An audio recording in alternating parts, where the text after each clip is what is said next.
ನಮಸ್ಕಾರ ವೀಕ್ಷಕರೇ, ಎಲ್ಲರಿಗೂ ಒಂದು ಚಾನಲ್ ಆತ್ಮೀಯದಂಥ ಸ್ವಾಗತ.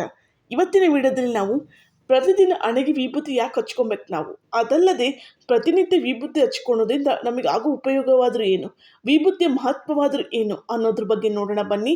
ಅದಕ್ಕಿಂತ ಮುಂಚೆ ವಿಡಿಯೋ ಲೈಕ್ ಮಾಡಿ, ಶೇರ್ ಮಾಡಿ, ಮರದೇ ನನ್ನ ಚಾನಲ್ ಸಬ್ಸ್ಕ್ರೈಬ್ ಮಾಡಿ.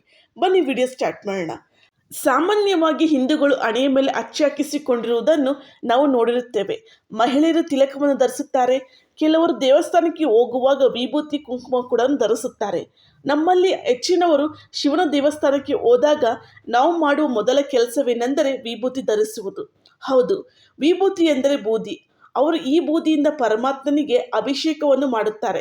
ವಿಭೂತಿ ಧರಿಸುವುದರಿಂದ ಹಲವು ರೀತಿಯ ಫಲಿತಾಂಶಗಳು ದೊರೆಯುತ್ತವೆ ಎಂದು ಹೇಳಲಾಗುತ್ತದೆ. ಹೌದು, ಧನಾತ್ಮಕ ಹಾಗೂ ಋಣಾತ್ಮಕ ಕಂಪನಗಳನ್ನು ಹೀರಿಕೊಳ್ಳುವ ಸ್ಥಳಗಳಾದ ಹುಬ್ಬಿನ ಮಧ್ಯಭಾಗ, ಅಂಗೈ ಅಡಿಭಾಗ ಮತ್ತು ಮುಂದೆಲ್ಲ ಭಾಗವು ಬಹಳ ಸೂಕ್ಷ್ಮವಾಗಿರುತ್ತದೆ.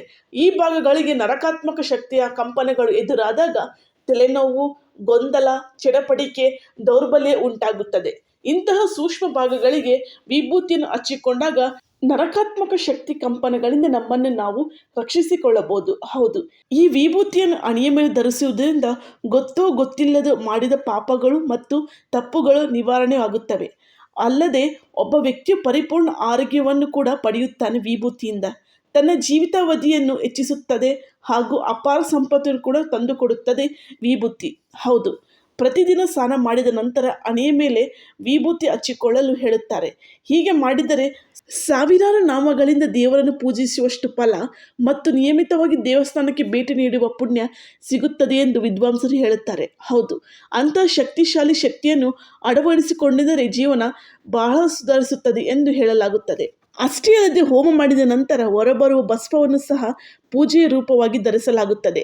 ಹೌದು, ಈ ಹೋಮ ಭಸ್ಮವನ್ನು ಧರಿಸುವುದರಿಂದ ನವಗ್ರಹಗಳ ಎಲ್ಲ ರೀತಿಯ ಪಾಪಗಳು, ಗೋಚಾರ ಮತ್ತು ಅದೃಶ್ಯ ರೋಗಗಳು ಮತ್ತು ಬಾಧೆಗಳು ದೂರವಾಗುತ್ತವೆ ಮತ್ತು ಆರೋಗ್ಯವಾಗಿರುತ್ತವೆ ಎಂದು ಹೇಳಲಾಗುತ್ತದೆ. ಪ್ರತಿದಿನ ಬೆಳಗ್ಗೆ ಸ್ನಾನ ಮಾಡಿದ ತಕ್ಷಣ ಹಣೆಯ ಮೇಲೆ ಸ್ವಲ್ಪ ವಿಭೂತಿ ಹಚ್ಚಿಕೊಳ್ಳುವುದು ತುಂಬ ಒಳ್ಳೆಯದು ಎಂದು ಹೇಳಲಾಗುತ್ತದೆ. ಪ್ರತಿದಿನ ಬೆಳಗ್ಗೆ ಸ್ನಾನ ಮಾಡಿದ ತಕ್ಷಣ ಹಣೆಯ ಮೇಲೆ ಸ್ವಲ್ಪ ವಿಭೂತಿ ಹಚ್ಚಿಕೊಳ್ಳುವುದು ತುಂಬ ಒಳ್ಳೆಯದು ಎಂದು ಹೇಳಲಾಗುತ್ತದೆ. ಅದರಿಂದ ಸ್ನಾನದ ನಂತರವೂ ದೇವಾಲಯಗಳಿಗೆ ಹೋಗಲು ಸಾಧ್ಯವಾಗದಿದ್ದರೂ ಮತ್ತು ಪೂಜೆಯನ್ನು ಮಾಡಲು ಸಾಧ್ಯವಾಗದಿದ್ದರೂ ಖಂಡಿತವಾಗಿ ಈ ವಿಭೂತಿ ಧರಿಸಬೇಕು. ವಿಭೂತಿಯನ್ನು 3 ಬೆರಳುಗಳಿಂದ ಹಣೆಯ ಮೇಲೆ 3 ಸಾಲುಗಳಂತೆ ಹಚ್ಚಿಕೊಳ್ಳಬೇಕು. ಮೊದಲ ಸಾಲು ಅಹಂ ತೆಗೆದು ಹಾಕಿದರೆ 2ನೇ ಸಾಲು ಅಜ್ಞಾನವನ್ನು ತೆಗೆದು ಹಾಕುತ್ತದೆ. ಇನ್ನು 3ನೇ ಸಾಲು ಕೆಟ್ಟ ಕರ್ಮಗಳನ್ನು ತೆಗೆದು ಹಾಕುವುದು. ನಾವು ಅನ್ವಯಿಸುವಂತಹ ಭಸ್ಮ ಏನನ್ನು ತಿಳಿಸಿಕೊಡುತ್ತದೆ ಎಂದರೆ ನಾವು ಸುಳ್ಳುಗಳನ್ನು ದೇಹದೊಂದಿಗೆ ಸುಡಬೇಕು, ಜನನ ಹಾಗೂ ಮರಣದ ಮಿತಿಯಿಂದ ಮುಕ್ತರಾಗಿರಬೇಕು ಎಂದು ನಮಗೆ ಭಸ್ಮ ತಿಳಿಸಿಕೊಡುತ್ತದೆ ಅಂತಲೇ ಹೇಳ್ಬೋದು. ಹೌದು, ಇವಾಗ ಗೊತ್ತಾಯ್ತಾ ನಿಮಗೆ ನಾವು ಪ್ರತಿದಿನ ಯಾಕೆ ಹಣೆಗೆ ವಿಭೂತಿ ಹಚ್ಕೊಬೇಕು ಅನ್ನೋದು. ಅದಲ್ಲದೆ ಯಾಕೆ ನಾವು 3 ಸಾಲುಗಳಲ್ಲೇ ವಿಭೂತಿನ ಹಚ್ಕೊತೀವಿ ಅನ್ನೋದ್ರ ಬಗ್ಗೆ ಕೂಡ ನಾನು ಮಾಹಿತಿ ಕೊಟ್ಟಿದ್ದೀನಿ. ಇದ್ರ ಬಗ್ಗೆ ನಿಮಗೆ ಏನು ಅನಿಸ್ತು ಅಂತ ಹೇಳಿ. ಅದಲ್ಲದೆ ಭಸ್ಮದ ಮಹತ್ವ ಏನು ಅನ್ನೋದ್ರು ಕೂಡ ಹೇಳಿದ್ದೀನಿ ವಿಡಿಯೋದಲ್ಲಿ.